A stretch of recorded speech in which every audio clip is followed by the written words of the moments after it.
것들을 좀 이렇게 해보신 거예요? 이제 제가 처음에 2014년 11월에 왔을 때는 제가 기자님께 이 자료를 드릴 텐데 그 사업단이 10개 정도 됐는데 10개 중에서도 2개는 폐업 위기에 있어서 그러니까 정상적으로 굴러가는 사업단 8개였다고 보시면 돼요. 그 사업들은 바로 그 다음에 폐업을 했거든요, 사실은.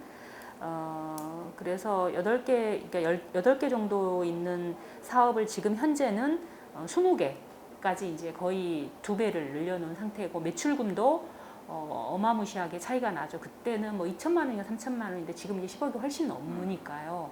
그래서 굉장히 많이 성장, 뭐 자활 사업을 뭐 이런 매출이나 사업단 개수로 말할 수 있는 건 아니지만 그래도 이제 참여자도 60여 명에서 지금 200명이 됐고 이제 꾸준히 성장했고 또 이제 7년 반 동안 제가 일하면서 참여자들의 그 역량, 능력, 직무 수행 이런 능력 같은 것을 고려해서 맞춤형 자활 사업, 선생님들에게 정말 적합한 사업이 뭔지를 끊임없이 고민하면서 계속 새로운 신규 사업을 모델을 개발하고 또 한 1, 2년 해봐서 선생님들에게 적합하지 않으면 다시 폐지하고 개발하고 하는 그 과정을 이제 거의 8년 동안 지속해 왔었죠.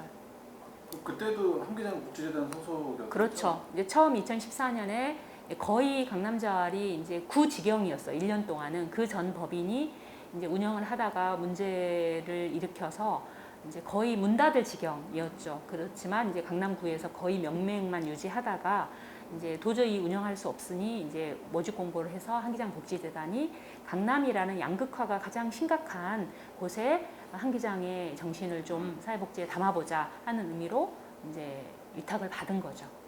그래서 지금까지 이제 운영해 오고 있고 그 당시에 제가 처음 왔을 때는 전국 그 당시에는 245개 지역 자활센터였거든요. 지금은 250개인데 자활 기업이 하나도 없는 센터가 저희가 유일했어요. 그러니까 거의 사업단을 성장시켜서 기업으로 자활 기업으로 창업해 내보내는 게 이제 굉장히 중요한 목표 중에 하나거든요. 근데 강남자활은 그만큼 취약했어요. 자활 기업이 하나도 없었습니다. 그래서 2017년에 하나 만들고 19년에 2개 만들고 20년에 하나 만들고 해서 지금 현재는 4개의 자활 기업을 어렵지만 유지해가고 있죠. 운영 지원해가고 있습니다. 그러니까 사실상 이제 그 재단이 이제 그 운영권을 받아서 시작하면서부터 이제 목사님이 상주하고 일하신 거잖아요. 그렇죠. 네네네. 그럼 이제 구체적으로 좀 그 자활 기업도 말씀해 주셨는데 목사님 오시고 나서 좀 새롭게 추진하셨던 것 중에 구체적으로 몇 가지 좀 소개해 주시면 어떤 게 있을까요? 네네. 일단 제가 오자마자 새로 시작했던 게 세차 사업이었어요. 네, 세차. 예. 물 없이 하는 친환경 세차 사업을 2015년에 시작해가지고 이제 지금까지 기업 하나 내보냈고요. 세차로. 물 없이 하는 친환경 세차로 자활기업 워시 마스터를 창업해서 내보냈어요. 2017년에. 그리고 이제 그 이후로도 세차 사업은 계속 지금까지도 시장형 사업으로 남자 선생님들의 좋은 일자리로 지금 계속 일하고 있고요. 그리고 이제 청소 사업단도 이제 새로 만들어서 이제 그 크림빙, 강남 크림빙이라는 이름으로 2016년에 그러니까 제가 와서 1년 반 후에 기업으로 창업해 보냈고요. 또 현재도 청소 기업이 2군데 있어요. 그리고 청소 기업이 계속 성장해 갔기 때문에 또 2017년, 그러니까 19년에, 그러니까 2016년에 기업을 하나 창업해 내 보냈고 2019년에 또 하나 청소 기업 한우리 환경이라고 해서 또 창업해 내 보냈고요. 지금 현재도 시장형 사업단, 서비스형 사업단으로 강남 크린 또 청소 달인 이 2개의 사업단이 잘 운영이 되고 있는 상태고요. 그리고 이제 그 이후로도 이제 카드 배송, 그러니까 선생님들의 노동 능력이 너무 떨어지기 때문에 걸을 수 있는 힘만 있으면 카드는 천천히 하루에 뭐 1개를 하든 10개를 하든 배송하면 되니까 그런 카드 사업단도 만들어서 해봤고 그다음에 이제 소독 방역을 2017년에 시작했는데 코로나가 왔잖아요. 19년에. 그래서 다른 사업단들은 좀 어려움이 있었어요. 기업들은. 근데 소독 방역이 정말 특수를 누렸어요. 그래서 엄청난 매출을 기업들이 한우리 환경이 소독 방역 그 매출을 많이 올렸고요. 또 끊임없이 이제 이제 저희 센터의 식당은 친환경 조미료를 안 친 식당을 해서 지금까지도 계속 운영하고 있고요. 또 이제 외부 영업장에는 함께밥상이라 그래서 프랜차이즈, 소디프 프랜차이즈인데 거기는 이제 좀 럭셔리한 분식점 값싸게 이제 와서 이제 가난한 지역의 수서동에 있어요. 그 식당은. 그래서 굉장히 지금 잘 되고 있고요. 뭐 키움센터나 이런 데 도시락 배송도 하고 있고, 여기 엄마밥상은 서울시 사업인 통합 돌봄 SOS 사업의 도시락, 강남구 전역에 그 돌봄 SOS 도시락 배송도 하고 있고요. 그 다음에 또 저희가 새롭게 시작했던 게 우체국 택배. 그 우체국하고 협약을 맺어서 우체국 택배를 저희가 지금 2019년에 시작해서 지금까지 꾸준히 잘 하고 있고요. 특별히 저희는 이제 여성 참여자들이 많거든요. 처음에 제가 왔을 때 그 커피숍 바리스타가 하나가 있었는데, 지금 현재는 이제 기업, 그 처음에 제가 왔을 때 있던 바리스타라는 카페 사업단을 성장시켜서 2017년에 기업을 내보냈고, 그 이후로 카페가 4곳이 지금 창업이 아니라 오픈을 했어요. 그래서 대치점, 수서점, 세곡점, SRT점 이렇게 운영하고 있고요. 특히 수서점은 거기가 이제 커뮤니티 센터예요. 지역에 세곡동 커뮤니티 센터인데, 강남구에서 1층의 로비를 전체를 카페로 이렇게 세팅까지 해주셨어요. 그래서 더 마실 카페라는 이름으로 우리의 모든 4개의 카페는 더 마실 카페예요. 그래서 지금 운영하고 있고요. 무상으로. 그 다음에 또 하나 이제 올해 초에 한 4월 달에 SRT 아시죠? 수서동 SRT 본사 건물 1층을 또 카페로 세팅해 주셨어요. 지역사회 공헌 차원으로. 그래서 거기 지금 하고 있고, 그러니까 총 기업까지 포함해서 5개의 커피숍이 더 마실 카페라는 이름으로 지금 현재 운영이 되고 있습니다. 그리고 저희가 이제 또 하나 특이한 것은 편의점 사업을 시작했어요. 20년부터. 그래서 지금 현재는 편의점 2개를 하고 있고, 한 10월쯤에 1개를 더 오픈할 것 같아요. GS 1개, CU 2개 이렇게 이제 확장해 갈 계획이고요. 이제 저희가 사업단이 너무 이제 많아졌잖아요. 근데 이 중에서 또 하나 제가 강조드리고 싶은 것은 2018년에 그 우리 교단에 그 열림교회라고 있어요. 나핵진 목사님 계시는 열림교회 집사님, 아산상선. 네네네. 아산상선의 집사님께서, 그 사장님이시죠. 그 이제 강남으로 을지로에 계시다가 아산상선이 강남으로 이사를 오게 되신 거예요. 그래서 건물을 사셨어요. 근데 1층이 그 건물이 굉장히 멋진 건물이에요. 그래서 1층을 아예 거의 4억이 넘는 돈을 들여서 인테리어랑 시설, 기자재 다 세팅을 해주셨어요. 2018년부터 지금까지 잘 운영이 되고 있는 거죠. 2018년 6월에 시작해서 이제 만 4년이 이제 지났죠. 그래서 이제 잘 운영이 되고 있는데, 이제 걱정은 그 집사님이 그 건물을 우리에게 주실 때는 그 한 기장이 이 시설을, 강남 지역 자활센터를 운영한 때까지는 무상으로, 월세도 안 받으시거든요. 무상으로 지원하겠다 했는데, 한 기장이 이제 반납을 해버린 상황이잖아요. 그래서 이제 이거를 다리를 놓았던 나액지 목사님이 이제 상황 얘기를 했나 봐요. 이만저만해서 이렇게 반납할 상황이 됐다 했더니, 이제 한 기장 이름으로 강남자활을 운영하는 시점까지 이제 지원하고 이제 회수하겠다라는 의사를 밝히셨대요, 지금. 그래서 이제 사실은 거기 빵집에서 4년 동안 열심히 일하면서, 뭐 청년들은 이제 다른 데 취업한 청년도 있고, 지금 현재 남아 계신 5분들은 이제 좀 연로하신 분들이세요. 그럼에도 불구하고 빵 전문성을 키워서 이제 뭐 창업을 꿈꾸는 분도 계시는데, 이제 이게 문을 닫게 되면 어떻게 해야 되나, 그게 사실은 제가 가장 걱정하고 좀 안타까운 부분이기도 해요. 그 빵집을 문을 닫아야 되는 게. 특히나 이제 작년에 2021년에 이제 강남에도 기후위기에 대한 대처를 많이 하고 있잖아요. 그래서 서울시 차원에도 이제 시민사회단체에서 기후위기 비상행동이 있고, 강남구에도 기후위기 비상행동 강남이 있어요. 거기에 이제 같이 결합해서 활동하면서 이제 자활센터는 참여자들에게 빈곤 예방하고 사회 통합을 하고 일자리를 제공해 주는 것을 넘어서 지역사회에 뭔가 공헌하고, 지역사회 문제를 자활 인프라를 활용해서, 인력이나 재원을 활용해서 지역사회 문제를 함께 해결해 가야 된다고 저는 생각을 했거든요, 평소에. 그래서 지역 강남마을넷과 네트워크를 해서 굉장히 이렇게 지역과 함께 협력 상생하는 프로그램이나 사업을 많이 했어요. 물론 지역 주민들도 강남자활의 상품이나 서비스를 많이 애용해 주셨고요. 서로 이제 상생한 거죠. 그래서 이제 작년에 자원순환 사업단을 처음 만들었어요. 그래서 강남구에 있는, 처음 시작은 사실은 이제 사회공헌 사업으로 무료로 강남구 전역에 있는 아이스팩을 수거해서 전통시장에 무료로 배송해 주려고 이제 사업을 시작했는데, 이제 청소과에 저희가 제안을 했더니, 청소과에서 그러면 아이스팩 수거 비용은 일부지만 지원하겠다. 그래서 이제 수익을 나는 서비스형 사업으로 시작했고요. 그래서 이제 뭐 가락시장, 강남구에 있는 전통시장, 수산시장 이런 곳에 무상으로 아이스팩을 수거해다가 이제 각 동주민센터에 청소가이드를 설치해 주셨어요. 동주민센터에 아이스팩 수거함을 다 설치를 한 거예요. 그래서 일주일에 2번씩 돌면서 순회하면서 아이스팩을 수거해서 자원순환 사업장에서 아이스팩을 세척하고 소독해서 다시 또 포장해서 전통시장으로 나눠주는 그 작업을 하고 있는데 여름에는 수요가 폭발하고 있어요 지금. 네, 무료로 나눠드리니까 그 사업을 하고 있는데 현재 우리 이제 센터 사업이 너무 많다 보니까 거의 20개잖아요. 이제 제가 이제 우리 팀장님이나 실장님께 그런 얘기를 했어요. 우리 이제 지금 있는 사업단에 내실화를 기하자. 지금 있는 사업단들은 그래도 잘 참여자들에게 적합해요. 그래서 잘 운영을 하고 있기 때문에 더 이상 사업을 확장하는 것은 어렵다. 왜냐하면 직원 인원은 한정이 있는데 10개에서 지금 20개잖아요. 그래서 일단은 다른 사업에 이제 확장은 하지 말고 자원순환 사업단을 확장해 가자. 그래서 환경부에서 사실은 일회용 컵 수거 6월부터 시행을 하기로 해서 다 준비를 완료해놨거든. 사업자 등록까지 다 해놨는데 갑자기 윤 정부가 들어서면서 연기돼 버렸어요. 12월로.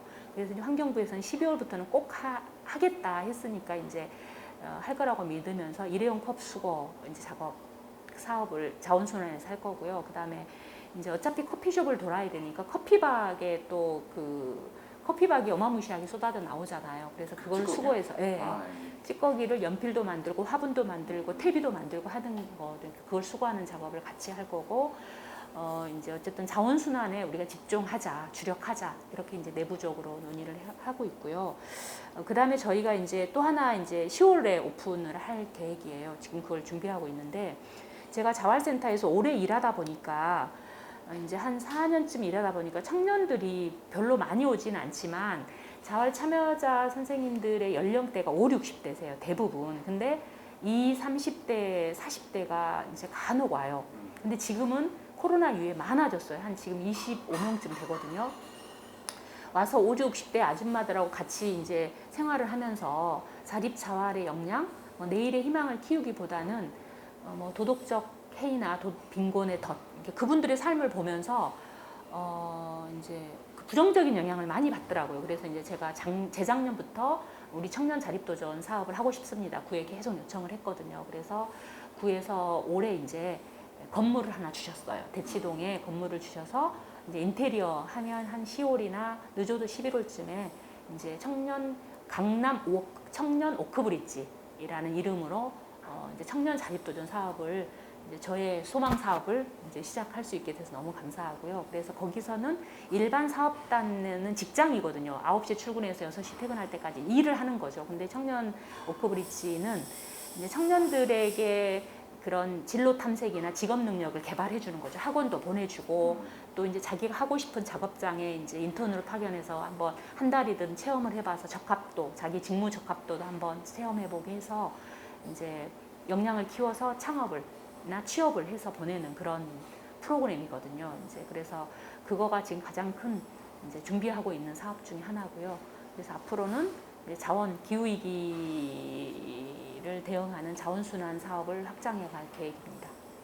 그죠. 말씀을 들으면 들을수록 이렇게 열심히 하시고 잘 하시는 상황이신데. 네네. 그 괘씸죄. 재단의 그런 네. 그 대응이랄까 뭐 이런 일 처리가 좀 납득이 되지 않는데요. 제가 알기로는 이제 징계 논의한다고 했다가 갑자기 운영권 반납으로 이제 논의가 된 거고, 근데 제가 얼핏 듣기로도 이게 이 재단이 잘 운영한 멀쩡히 잘 운영한 시설에 대한 운영권을 반납하는 일이 이렇게 네, 없어요. 초유일 거예요. 초유. 일반적이지 않다고 들었는데. 네네네. 그러니까 아까도 말씀드렸지만 괘씸죄라고 저는 생각을 해요. 작년에도 제가 한번 법인의 문제를 조금 이제 게시판에 다른 게시판에 있는 것을 이제 이렇게 다 이쪽 게시판 밴드에서 이쪽 밴드로 옮긴 적이 있었어요. 근데 그거 법인의 명예를 실추시켰다고 저한테 이사회에서 이제 이제 진상조사를 사무국장한테 하라고 했는데 진상조사를 하지 않고 저한테 진술해라 해서 제가 다 써서 그것도 보여드릴 수 있어요. 그걸 써서 보냈던 적이 있어요. 재작년인가. 재작년인 것 같아요. 아, 그랬더니 재작년에도, 네. 예, 그랬더니 작년 12월 달에 재임용 평가할 때 이사장님이 이 시설장 면접할 때 첫 번째 질문이 그거였어요. 법인의 평가 점수가 20점인 거 아시죠? 법인의 불만이 많다던데 지금도 불만이 많으세요? 이렇게 이사장님이 첫 번째 시설장 재임용 평가 면접에서 질문을 하셨어요. 그래서 네, 지금도 불만이 많습니다. 불만이 많다는 것은 기대가 크기 때문이라고 생각합니다. 그러면서 지금도 여전히 저는 한기장 복지재단을 사랑하고 기대가 많습니다. 그렇기 때문에 한기장 복지재단이 어쨌든 뭐 정직하고 잘 나가기를 바라기 때문에 불만이 있습니다. 그랬더니 그 불만이 뭐냐 이렇게 묻더라고요. 그래서 이사장님의 그런 태도에 정말 좀 반감이 생겼어요. 어떻게 이사장이 11장 재임용 평가에서 저런 질문을 먼저 할 수 있을까? 사회이사도 있는데. 그래서 더 이상 제가 답을 하고 싶지 않았고요. 20점을 깎아도 좋다는 마음으로 나 시설장 임용 안 해줘도 돼 하는 심정으로 그냥 더 이상 얘기하고 싶지가 않아서 제가 시설장 재임용 평가서에 마지막에 시설장들의 제안사항들을 쓰는 난이 있거든요. 거기다 다 썼습니다 하고 그냥 말아버렸어요. 그랬더니 총무님 말을 받아서 이제 후원협력교회에 대한 강조를 계속 하시더라고요. 그래서 이제 우리는 후원협력교회가 없잖아요 지금. 근데 그게 원래 센터마다, 그러니까 시설마다 다 붙는 건가요? 한기장 복지재단이 113개 정도, 110개가 넘는 시설들이 있는데 13개만 빼고 다 후원협력교회가 있어요. 아, 대다수가 있기는 하군요. 그렇죠. 80% 이상이 있죠. 90% 이상 있네요. 그리고 이제 없는 데가 이제 저희도 사실은 제가 처음 왔을 때 2014년, 15년에 전 사무국장과 함께 강남구에 있는 교회들을 찾아다녔어요. 후원협력교회를 매칭을 하려고. 후원협력교회를 하면 법인에도 이익이거든요. 안전공탁금을 받고 후원금을 받기 때문에 시설 운영비를 받는 거거든요. 법인이. 우리가 받는 게 아니라. 근데 단지 시설들은 이제 법인 전입금을 또 받을 수 있고 지역에서 함께 사회복지를 함께 이제 봉사도 함께 하고 사회복지 연계해서 이제 신앙 실천의 장이 사회복지 현장이 되니까 좋은 거죠. 그거는 그렇게 하는데 저희는 없었지만 후원협력교회가 이제 하려고 했지만 이제 부담금이 너무 많아요. 후원협력교회를 하려면 전년도 지금 2022년에 후원협력교회를 하려면 2021년에 예산의 10분의 1을 먼저 법인에 내야 돼요. 그럼 5억이면 5천만 원을 내야 되는 거거든요. 그게 쉽지 않거든요, 사실은. 그리고 그거는 이제 10년 지나서는 이제 그 처음에 기부금 낸 거 안전공탁금이라는 이름으로 내는데 그리고 이제 그 안전공탁금에서 10분의 1인가는 법인이 시설 운영비를 쓴대요. 해당 시설에 대한? 아니요. 자기 법인 운영비로. 그 10분의 1? 그러니까 원래 법적으로 그렇게 돼 있대요. 이제 월드비전이나 이런 데도 모금을 하면 거기서 10분의 1은 운영을 해야 되니까요. 네네. 네, 그렇게 쓰고 이제 법인 이제 10년 후에는 뭐 최대는 50만 원, 40만 원, 30만 원, 20만 원 해서 이제 또 매달 내는 거래요. 이제 10년 이후부터는 후원협력교회가 아까 처음에 한꺼번에 내고 안전공탁금 내고 또 내고 그다음에 이제 법인 전입금이 있어요. 복지관 같은 데는 최대 5천에서 3천만 원의 법인 전입금을 또 요구를 해요. 위탁 협약을 맺을 때 그때 이제 후원협력교회가 대신 내는 거예요. 그러니까 예를 들면 저희 강남 지역 자활센터는 처음에 위탁할 때 후원금 500, 품 500 해서 그렇게 이제 협약을 맺은 거죠. 그래서 법인 전입금을 교회에서 법인으로 보내면 법인에서 법인 후원금식으로 내려주는 거예요. 근데 저희는 없으니까 저의 가족들이 그거를 대신 이제 처음에는 제가 냈어요. 그리고 이제 가족들한테 얘기를 해서 가족들이 내서 이제 법인에서 주는 것처럼 법인 전입금을 내려와서 이제 저희가 쓰는 거죠. 제가 좀 의문이었던 게 도대체 법인이 하는 게 뭐냐라는 생각이 들더라고요. 법인은 그러니까 지도 감독. 원래는 그 법인 전입금 그럼요, 법인이 내야 돼요. 근데 그것도 사실은 뭐 한기장 복지재단은 좀 특이한 거긴 하겠지만 후원협력교회 전가하는 거잖아요. 저는 그게 좀 일반적인 않다는 그러니까 후원협력교회들의 갑질에 아니요 그렇게 하면 안 됩니다. 사회복지사업법은 일반자만 합니다를 못 하는 거죠. 왜냐하면 후원협력교회에 의존하고 있으니까. 재단이. 근데 이제 제가 이렇게 말을 하잖아요. 그러면 그 답변서 혹시 제가 드린 거 보셨을 텐데 저의 징계 사유가 두 가지예요. 법인의 운영 방침을 따르지 않고 법인의 명예를 실추시켰다. 비방했다는 거고 두 번째는 후원협력교회를 비난하고 비방하고 후원자들을 사업주들로 하여금 우리 이제 후원자들을 후원하지 못하겠다. 이게 이제 핵심이에요. 두 가지거든요. 근데 제가 이제 후원협력교회에 대한 글을 썼지만 저는 목사이고 후원협력교회가 교회들이 사회복지 선교를 함께 하면 정말 좋은 거죠. 정말 저도 그걸 꿈꾸면서 사회복지를 했어요. 이 강남이라는 곳에서. 그래서 이제 강남 지역에 있는 서울 동로회거든요. 저희가 동로회에서 후원금도 주시고 동강교회는 끊임없이 뭐 바자회, 뭐 성탄 때나 추석 때 참여자들 명절 선물도 주시고 뭐 굉장히 협력을 잘 해왔거든요. 단지 법인의 후원금을 내는 후원협력교회가 아니었을 뿐이에요. 그래서 어쨌든 그런 부분에서 좀 안타까워요. 제가 후원협력교회를 그러니까 목사님들이 저한테 전화가 오는 거예요. 안 목사가 그럴 리가 없는데 왜 후원협력교회를 거부하고 비방했냐.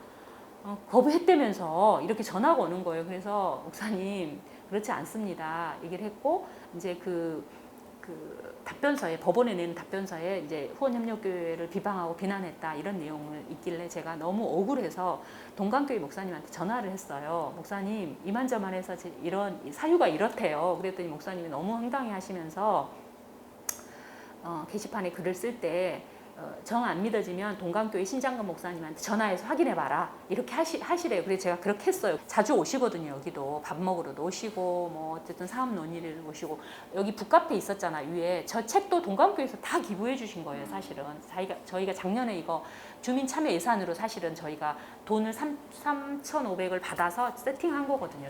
우리 주민들을 위해서.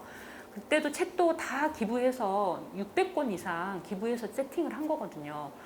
그래서 어쨌든 교회랑 뭐 협력해서 잘하고 있는데 제가 후원협력교회를 비판했죠. 제가 후원협력교회 갑질하는 후원협력교회 일부 10%도 안 되지만 정말 갑질하는 후원협력교회들이 있어요. 그걸 비판했지 저는 비난하거나 비방한 적은 없거든요. 그러니까 어쨌든 그런 일들이 있어서 참 안타까운 마음이죠.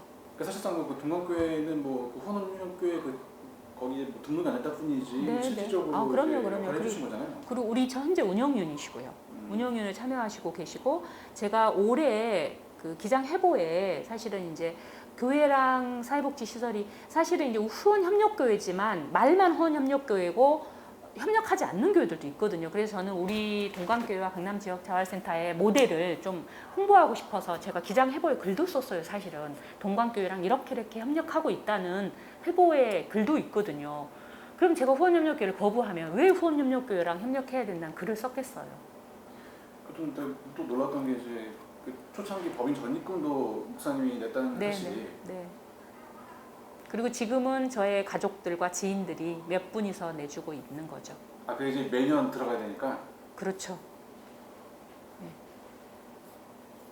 그러니까 법인에서는 해주는 건 아까 뭐냐 질문을 하셨잖아요. 그냥 지도 감독하고 운영을 잘할 수 있도록 하는 건데 2018년에 전 사무국장이 나간 뒤로 법인에서는요 우리 뭐 지도 점검, 운영 지원한 건 1도 없습니다.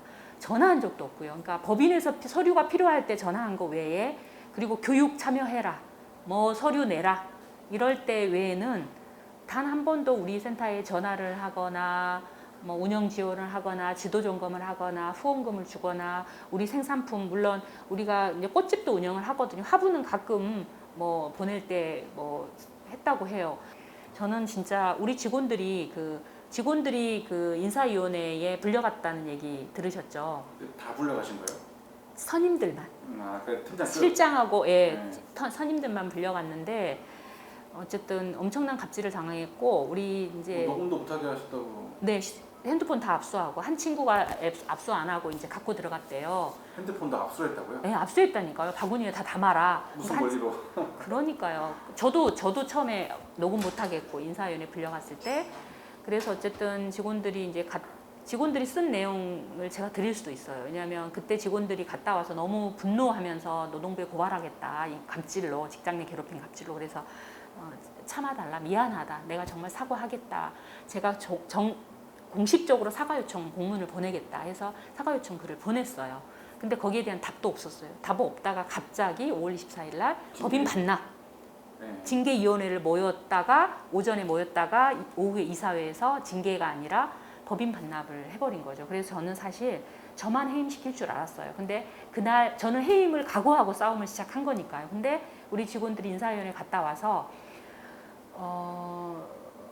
법인 반납할 것 같아요 라는 얘기를 한 직원이 했어요. 우리들을 대하는 태도를 보면서 그런 느낌도 받았다.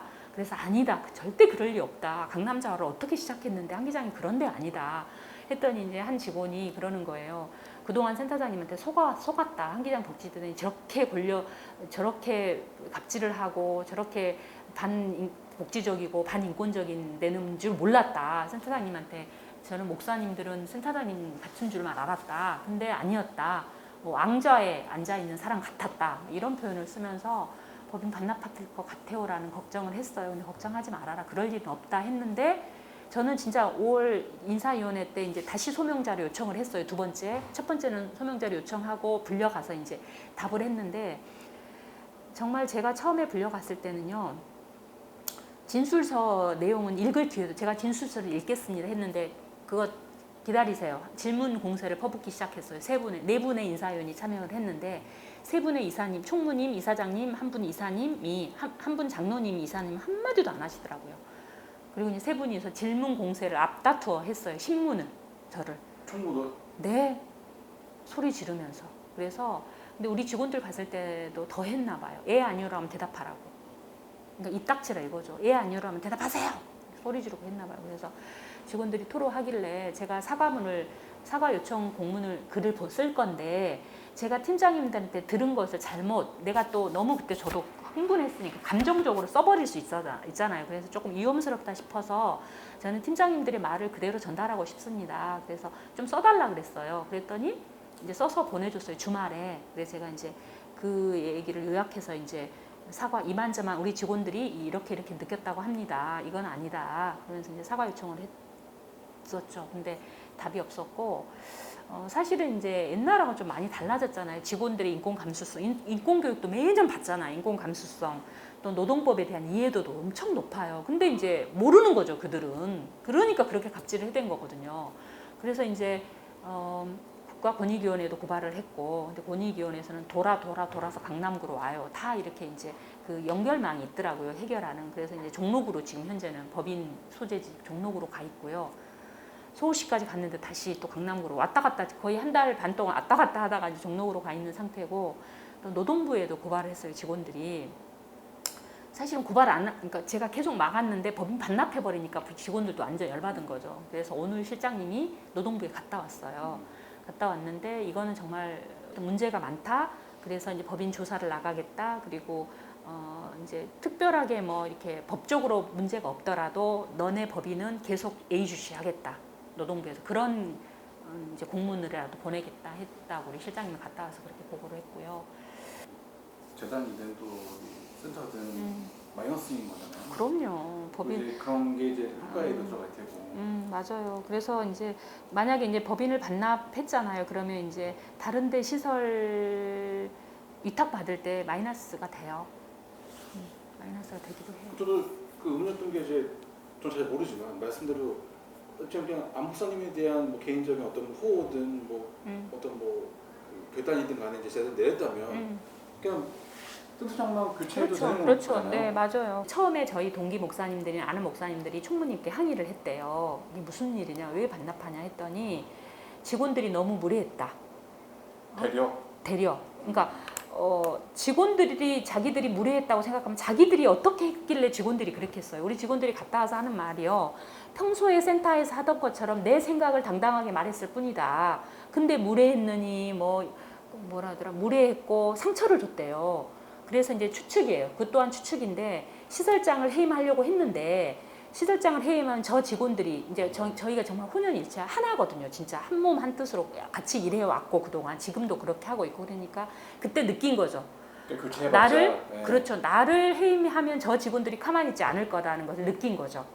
그래서 그냥 법인 반납을 결정한 걸로 추측을 하는데 추측이었는데 역시나 목사님들한테 그렇게 말했대요. 총무가. 직원들이 우리한테 너무 왜 법인 반납까지 했냐. 시설장 해임하면 되지. 그랬더니 첫 번째 명분은 그때 당시에는 법인 슬림화였어요. 우리 시설이 너무 많다. 그래서 이제 문제 있고 골치 아픈 시설은 반납할 거다. 근데 그거 법인 반납을 결정하는 그날 이사회에서 또 다른 노인시설을 위탁받았어요. 결정을 했어요. 이거는 진짜 이율배반이잖아요. 오순이잖아요. 그래서 어쨌든 그런 처음에는 그런 사유를 얘기하더니 답변서에 법인에 낸 답변서에는 그런 내용은 이제 온데간데고 그거는 이제 뭐 법적으로 보호를 받을 수 없는 내용이잖아요. 사실은 심정적이고 감정적인 거니까. 그래서 아까 이제 두 가지 법인의 운영 방침을 따르지 않은 거, 후원협력교를 비난 비방한 거. 그래서 센터장을 잘 관리를 못한 법인이 책임지면서 법인을 반납하기로 했다. 이렇게 이제 결정문에는 그렇게 나와 있어요. 그래서 우리 직원들이 두려웠던 것 같아요. 왜냐하면 정릉 종합사회복지관도 반납했잖아요. 최근에 뭐 그렇죠, 그렇죠. 새로운 법인이 왔대요. 7월 2일자로. 엄청 오래하시고. 그건 1년 넘었죠. 거기도 이제 종사자들하고 시설장과의 관계의 문제였잖아요. 근데 법인이 개입해서 잘 해결했어야 돼요. 중재하고 화해를 시켰어야 되는데 그걸 못한 거죠. 그럼 법인의 책임이에요. 그 화해 중재하는 것을 갈등 중재를 했어야죠. 잘. 그러라고 할 수 있어야 있는 거 아니겠습니까? 네? 그러라고 그렇죠. 맞습니다. 그게 이제 법인의 책무성인데 법인의 역할인데 책무성을 다하지 않은 거죠. 그래서 무책임하게 반납해버린 건데 저희는 뭐 처음에 구청에다 공문 보낼 때 반납 사유가 없었습니다. 그냥 계속 운영이 어려움이었어요. 계속 운영이 어려움. 오로지 그거였어요. 근데 계속 운영이 어려움 구체적인 내용이 없었어요. 근데 이제 제가 가처분 신청을 하니까 법원에서 이제 공문이 가니까 정말 울모 겨자 먹기로 찾아낸 거죠. 그거를 사유를 그게 그 두 가지인 거예요. 구청 입장에서 되게 당황스러워. 너무너무 당황스러웠죠. 되게 잘하고 계신데. 네, 맞습니다. 그래서 구청이 너무 당황스러웠죠, 사실은. 근데 좀 구청 입장에서는 뭐 어떻게 할 수가 없죠. 없잖아요. 그래서 이제 구청에서는 가능하면 이제 저희가 가처분 신청 냈다는 것을 알렸고 이제 좀 기다려 달라, 중지해 달라. 이제 가처분 신청 될 때까지는 중지하는 게 맞대요. 물론 뭐 그렇죠. 네, 그래서 이제 공문까지 보내서 구청도 그렇게 하려고 했는데 사무국장이 계속 전화해서 그렇게 괴롭혔대요. 주무관을. 저기 너네가 직영해라. 우리는 빨리 손 떼고 싶으니까 직영을 하든지 모집 공고를 내든지 둘 중에 하나를 빨리 해달라고 그렇게 괴롭혀가지고 이제 이 주무관이 너무 힘들어가지고 이제 보건복지부에 질의까지 했대요. 법인이 반납을 이만저만해서 이렇게 한다고 하는데 어떻게 해야 되냐. 그랬더니 뭐 보건복지부에서는 이제 행정 공무원들이잖아요. 법인이 요구한 대로 해줄 수밖에 없다. 모집 공고를 내든지 직영을 하든지 둘 중에 하나 해라. 그러니까 모집 공고를 낸 거죠. 오늘까지 모집 공고 서류 마감일이에요. 또 그대로 법인을 새로 이제 구청에서는 직영할 수 없으니까. 왜냐하면 옛날에 직영 경험이 있잖아요. 직영하면 옛날처럼 다 망해갈 텐데 빤히 아는데 직영을 하겠어요. 그래서 이제 그 모집 공고를 냈고 오늘이 이제 모집 공고 마감일이에요. 그러면은 그 가처분 뭐 상관없이. 네. 그래서 이제 구청에서는 가처분 결과가 이제 이번 주에 나올 수 있고 다음 주에 나왔을 때 그 결과랑 맞춰서 선정 심사를 해야 되잖아요. 선정 심사는 그 이후로 하겠다. 근데 만약에 이제 서류가 들어왔을 거 아니에요. 근데 이제 가처분 신청이 인용이 되면 그건 이제 무효화 시키는 거고요. 기각이 되면 그대로 진행을 하는 거죠. 선정 심사위원회를 이제 구성을 해서. 만약에 새로운 뭐 법인이 되더라도 그 목사님 바라는 그래도 직원들의 뭐 고용 승계와 네네네. 구청에서 너무 감사하게도 조건을 그 센터장 이하 실장 포함 모든 직원 고용 승계를 조건으로 내세워서 제가 포함해서? 아니요. 저는 포함할 수 없죠. 센터장 이하라고 하셔가지고. 네네. 그러니까 센터장 제외 실장부터 고용 승계를 제가 구청에 간곡하게 부탁을 했어요. 사실은 이제 사실은 제가 이제 올해 10월 말이 8년이 되는 해예요. 전 복지시설 희년의 집에서 8년 하고 그만뒀거든요. 건강도 안 좋아. 지금도 사실은 8년 동안 진짜 정말 모든 에너지를 다 쏟아가지고요. 제 스스로에게 안식년을 주고 싶어서 작년부터 우리 실장을 센터장으로 좀 하고 선임 중에 한 분을 실장으로 키우고 있었어요. 사실은. 그래서 이제 우리 직원들한테도 공공연하게 작년부터 나는 내년 10월 말까지만 하겠다 얘기를 했었고 그래서 제가 더 힘있게 싸울 수 있는 것 같아요. 근데 제가 잘 몰라서 그런데 이제 그 시설장에 대한 뭐 3년 조건부 재승인, 뭐 1년 조건부 재승인이 어떤 의미이신 거예요? 그러니까 그동안 3년마다 재임용 평가를 했어요. 원래 3년마다? 원래 옛날에는 없었고요.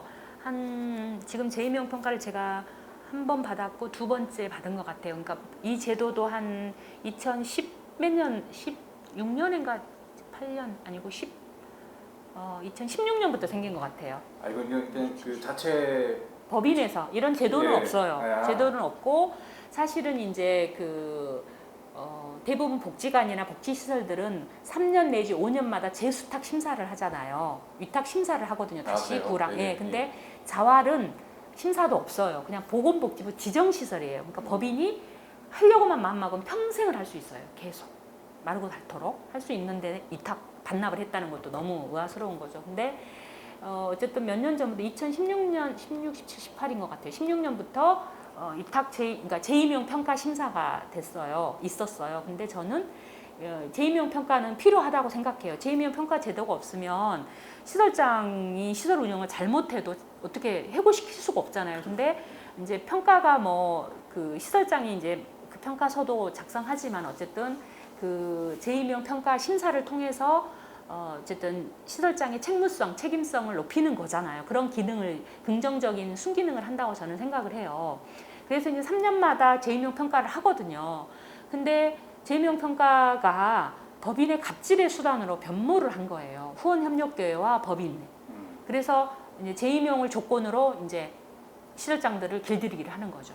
그 비근한 예로 이번 재임용 평가에 탈락될 조인영 목사라는 분이 계세요. 아세요 혹시? 잘 모릅니다. 조인영 목사님 강남교회가 후원협력교회예요. 김명근 목사님. 네네네, 후원협력교회인데 이번 재임용 평가에서 제외됐어요. 이 사람은 조건부 1년도 3년도 아닌 감사를 하겠다. 감사를 해서 재임용 여부를 결정하겠다. 이렇게 된 거죠. 그랬더니 후원협력교회 목사님이 무슨 소리냐. 우리는 계속 이 시설장하고 갈 거다. 후원할 거다. 하니까 지도 점검으로 이제 공문이 다시 온 거예요. 감사가 아니라. 순화했어요. 그렇죠. 지도 점검. 근데 지도 점검 와서 한 30분 얘기하고 갔대요. 그리고 3년 재임용 해준 거예요. 그러니까 이 정도로 문제가 심각한 거죠, 사실은. 그러니까 조인영 목사님도 찾아와서 조인영 목사님도 괘씸죄에 해당된 사람이에요. 법인을 비판했거든요. 교회도 나가야 돼요, 시설장은. 그것도 갑질이에요, 사실은. 실장과 시설장은 후원협력교회를 나가야 돼요. 모든. 법인 그 내규 같은 거 있는 거예요? 내규는 불문율이에요, 그냥. 그러니까 뭐 명문화되지 없어요. 않았지만. 네, 나가야만 해요. 그러니까 조건부라는 게 올해 새로 생긴 거예요. 올해 처음으로. 조건부라는 말은. 네. 그러니까 그동안에 3년 재임용 평가가 있었잖아요. 그러니까 네네. 그분은 1년이고 저는 3년이잖아요. 나머지 13개 후원협력교회가 없는 시설들이 다 3년이에요. 그러면 법인에서 조건부 3년을 할 게 아니라 후원협력교회가 없는 시설들은 3년 안에 우리가 법인이랑 협력해서 후원협력교회를 한번 매칭을 해봅시다. 이렇게 해야 되는 게 맞아요. 그래서 이제 조건부 3년 그 공문을 딱 받고 시설장님들이 저한테 전화가 오는 거예요. 아니 목사님도 조건부인데 이게 사유가 뭐예요? 묻는 거예요. 그래서 다 보니까 후원협력교회가 없는 교회예요. 제 추측으로 그러니까 조건부 재임용 3년을 하면서 사유도 밝히지 않았어요. 그냥 무조건 조건부 3년, 조건부 1년 이렇게 다 그렇게 온 거예요. 그래서 사유는 없지만 보니까 후원협력교회가 없는 교회인 시설인 것 같습니다. 그러니까 3년 안에 후원협력교회를 만들면 되니까 너무 걱정하지 마세요. 저는 그랬어요. 담담하게.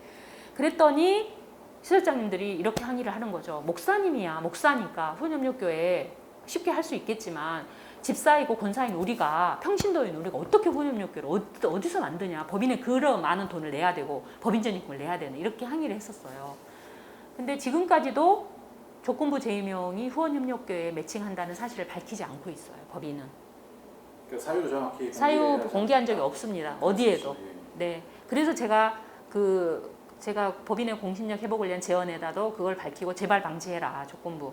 총무님을 만나서 했던 얘기를 올렸을 뿐이에요. 총무님 만나서. 그러니까 총무님이 그때 만났을 때는 오케이 나도 한기장 문제 많다고 생각한다. 나도 개혁할 거다. 목사님이 도와달라 했거든요. 근데 기다리고 해야지 왜 게시판에 올렸냐예요. 그게 괘씸하다는 거죠. 그다음 전라북 그 분사무소에서 어떤 일이 있었냐면요. 한기장 복지재단 이름으로 통장을 만들어서 모금을 한 거예요. 아, 불법 모금이라는 게 그 말씀. 그렇죠. 그래서 수억 모금을 해서 그게 이제 법인으로 갔다 와야 되거든요. 한기장 이름으로 오니까. 그렇죠. 근데 법인으로 가지 않고 자기들이 한기장 복지재단 이름으로 모금을 해서 전라북도 전체에 나눠 썼으면 문제가 안 돼요. 전라북도에도 복지시설이 많거든요. 네. 전라남북도에가 되게 많아요. 한기장 시설이. 교회가 많으니까. 근데 자기들끼리 시설만 나눠 쓴 거예요. 몇억 원을. 수년 동안. 그래서 아주 일부 몇 개의 시설만. 그래서 이제 그게 문제와 이제 그것도 몰랐죠. 그동안. 법인은 알고 있었죠. 사무국은. 근데 그 전북 분사무소 감사인 최갑성 목사라는 분이 감사하면서 그걸 밝혀낸 거예요. 그래서 제보를 한 거예요. 그래서 이게 이슈화돼서 문제가 됐던 거고요. 그게 그러니까 작년 얘기인 거죠? 올 초죠, 올 초. 그게 예, 그것도? 올 초. 제가 이제 2월 달에 기장 게시판에 글을 쓸 그 즈음에 그 전에 이제 이게 1월 초에인가 12월 공론화되면서 네. 우리 밴드에 이제 밴드가 두 개가 있어요. 한기장 복지재단 밴드가 있고 한기장 복지재단에는 속하지 않지만 한기장의 이름으로 복지하는 시설들이 들어와 있는 한기장 사회복지 밴드가 있어요. 그러니까 한기장 사회복지에 이미 다 올라와 있던 내용을 제가 이제 기장 게시판 제가 이제 그거 제언을 쓰니까 한기장 복지재단에 도대체 무슨 비리가 있냐, 무슨 문제가 있냐 하는 전화랑 뭐 게시판에도 글들이 있으니까 제가 그것을 구구절절 쓰지 않고 이제 퍼다 날른 거죠. 그게 이제 저의 개심죄인 거예요. 재단은 이 시설 어떤 바람직한 관계될까? 혹은 재단이 어떤 역할을 해야 할지 이게 좀 말씀 주시면 저는 이제 그 그러니까 복지 시설이 있기 위해서는 재단이 있어야 되거든요. 왜냐면은 이제 보통 이제 국가에서 위탁을 할 때는 법인을 믿고 주는 거거든요. 법인의 운영 능력, 지도 감독 능력을 보고 위탁을 주는 거거든요. 그래서 저는 법인의 역할이 굉장히 중요하다고 생각해요. 근데 법인의 역할 중에서 중요한 것은 공정성이라고 생각하거든요. 왜냐하면 A 시설에 되는 거. 그러니까 제가 우리 참여자들과 사업단 관리하고 직원들에게도 항상 제가 강조하는 말이 형평성이에요. 이 참여자에게 되면 저 참여자에게도 돼야 된다. 이 참여자에게 적용이 가능하면 여기도 돼야 된다. 그걸 계속 강조하는데 법인 운영도 저는 마찬가지라고 생각해야 돼요. 모든 시설에 공정해야 되는데 모든 시설에 공정하지 않습니다. 지금 시설장님들은 그 조건부 재임용이 3년 후에 또 오잖아요. 그렇기 때문에 법인 눈치를 너무 봐요. 후원협력계에 못지않게 법 눈치를 보는 거죠. 그래서 이제 아무 얘기는 못 하는데 제가 법인에 정말 바라는 것은 그 시설장들은 시설 운영하기에도 너무 바빠요. 진짜. 그래서 법인을 관심 갖고 신경 쓸 시간적인 여력이 없어요. 저도 목사지만 법인에 신경 쓸 여력이 없어요.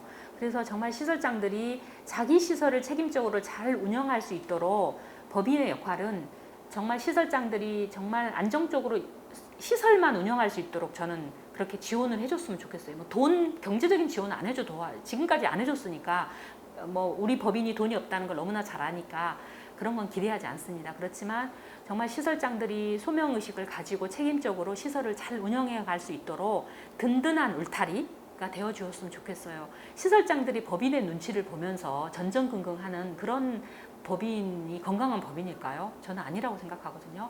정말 법인의 아닌 것을 아니오라고 말하면서 당당하게 해야 서로 비판과 견제를 해야만 저는 두 조직이 다 건강하게 성장할 수 있다고 생각해요.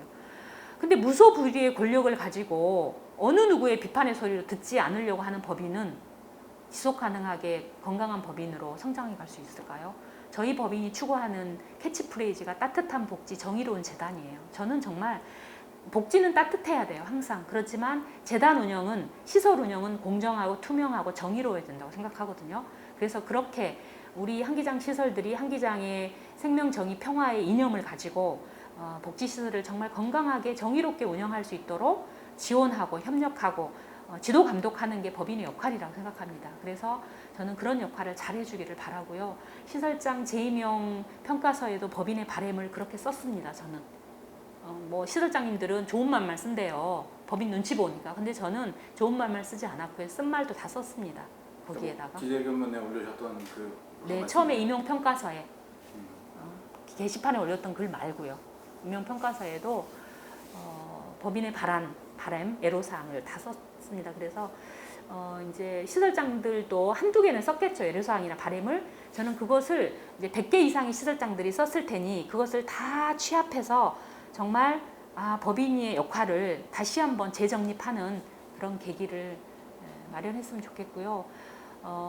이제 저희가 인용이 되든 기각이 되든 제가 여기서 일을 계속하든 떠나게 되든 상관없이 저는 이번 기회를 통해서 법인이 시설장들의 애로사항 그리고 정말 한기장 복지재단이 이런 법인으로 변화, 개혁, 발전해야 되는구나 하는 좀 자기 성찰의 기회를 삼았으면 좋겠어요. 근데 이제 목사님들이 또 전화해서 이제 저한테 기도하겠다 해요. 그럼 목사님 저를 위해서 기도하지 마시고 한기장과 총회의 변화와 개혁을 위해서 기도해 주세요. 그렇게 말하면 뭐라고 그런지 아세요? 제가 통 내용 보여드릴 수도 있어요. 이미 개혁 변화의 길에서 벗어났다. 아무것도 기대하지 않는다. 그런 말들을 하세요. 그럴 때 정말 그럼에도 불구하고 그러시면 안 됩니다. 제가 보여드릴 수도 있어요. 진짜 한두 분이 아니세요. 개별적으로 전화해서 그만큼 뭐 한기장 복지재단의 어떤 뭐 실정이랄까 이게 아는 거죠. 골마왔다는 아, 그럼요. 실망하고 그다음에 총회에다도 기대를 안 하는 거죠. 총회가 한기장 복지재단을 어쨌든 지도 감독은 아니지만 이제 법인의 독립성이 유지돼야 되는데 총회의 입김이 너무나 강하게 총무님의 입김이 강하게 영향력을 미치고 있어요. 사실은. 또 그 말씀은 이제 지금까지 총무님들이 제대로 역할을 못 해주셨다는 말씀이시거든요. 그러니까 뭐 검언유착이니 정경유착이니 이런 표현을 쓰잖아요. 근데 저는 한마디로 표현하자면 한기장 복지재단이 교단 정치와 너무 유착돼 있어요. 그러니까 이사 파견 문제에서부터 시작해서 너무나 교단 정치와 유착되어 있기 때문에 법인의 독립성이 유지되기가 저는 너무 어렵다고 생각합니다. 그러니까 사회이사 제외하고는 다 총회에서 파송하신 거잖아요, 이사들을. 그렇죠. 공천위에서 공천해서. 그러니까 그 이사 근데 이제 총회에서 공천한 이사 아까 그 불법 모금 전라북도의 불법을 터트린 분사무소에 감사했던 최갑선 목사님을 총회에서 총회 공천위원회에서 공천해서 실행위원회까지 통과돼서 법인의 이사로 추천했는데 거기서 부결시켰잖아요. 그러니까 법인에서. 뭐 추천은 뭐 2배순위, 3배순위 하니까. 아니요. 이미 2배수 3배수 다 통과돼서 추천을 했는데 한 명을 추천했는데 그거를 보이콧 해버린 거예요. 그것도 어떻게 보면 총회 말을 어떻게 무시할 수 있습니까? 그러니까요. 그것 때문에 이제 전라북도가 우리 상해비 내지 않겠다. 전라북도에서 결의해서 한기장 복지재단 이사를 추천했는데 너네가 안 받아 총회가 그러면 총회 상해비 내지 않겠다라고 지금 경고했어요. 여러 목사님들이 글이 있는데 한 분이 이렇게 하세요. 제가 이제 이렇게 썼어요. 저를 위해서 기도하지 마시고 한기장과 기장총회 변화와 개혁을 위해 기도해 주시면 감사하겠습니다. 이렇게 했더니 기장에 너무 기대를 갖지 마세요. 미안한 이야기지만 변화도 개혁도 불가능할 거라고 생각하고 이제 대안을 생각해야 할 거예요. 이렇게 말을 했어요. 이게 현실인 것 같아요. 그래서 이제 저를 돕는 많은 분들은 이제 기장은 끝났다. 새로운 이제 한기장 복지재단도 끝났다. 새로운 복지의 대안을 만들자. 이런 얘기들이 지금 나오고 있어요, 사실.